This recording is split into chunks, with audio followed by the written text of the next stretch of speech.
In 2026, valuation risk isn't coming from bad math. It's coming from inconsistency, documentation gaps, and decisions that can't be clearly explained after the fact. Supervisors today are being judged not only on accuracy, but on defensibility, equity, and process integrity, and the standard is rising.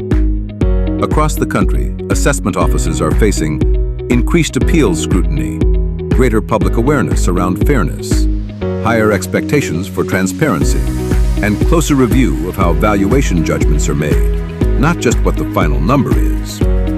What worked 5 years ago is no longer enough, and what's risky in 2026 often isn't obvious in the moment. It shows up months later during reviews, appeals, audits, or public challenges. Most valuation risk today shows up in 3 places. First, inconsistency. 2 similar properties, 2 different outcomes, no clear narrative explaining why.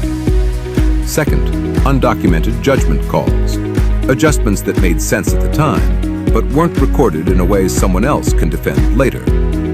Third, unexamined bias, not intentional, not malicious, but subtle assumptions that influence how properties, neighborhoods, or conditions are interpreted. Supervisors are often held accountable for these issues, even when they didn't personally make the original valuation decision. Defensible valuation in 2026 doesn't mean perfection. It means your team can clearly explain how decisions were made. Documentation supports why differences exist. Processes are consistent, repeatable, and review-ready. And judgment calls are anchored to recognize standards, not habits or shortcuts. Supervisors who succeed aren't just managing workloads, they're managing risk exposure. That's exactly why we created Reducing Valuation Risk in 2026, what supervisors need to know. This is not a technical deep dive, and it's not a generic compliance refresher. It's a supervisor-level briefing designed to help leaders recognize where valuation risk actually shows up, strengthen explanation quality across their teams, improve documentation without slowing productivity, and proactively reduce exposure before issues escalate. The focus is practical, defensible decision-making, grounded in real supervisory realities.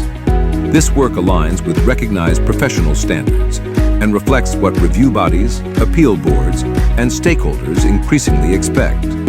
It's already being used by assessment professionals who want to stay ahead, not react after a problem surfaces.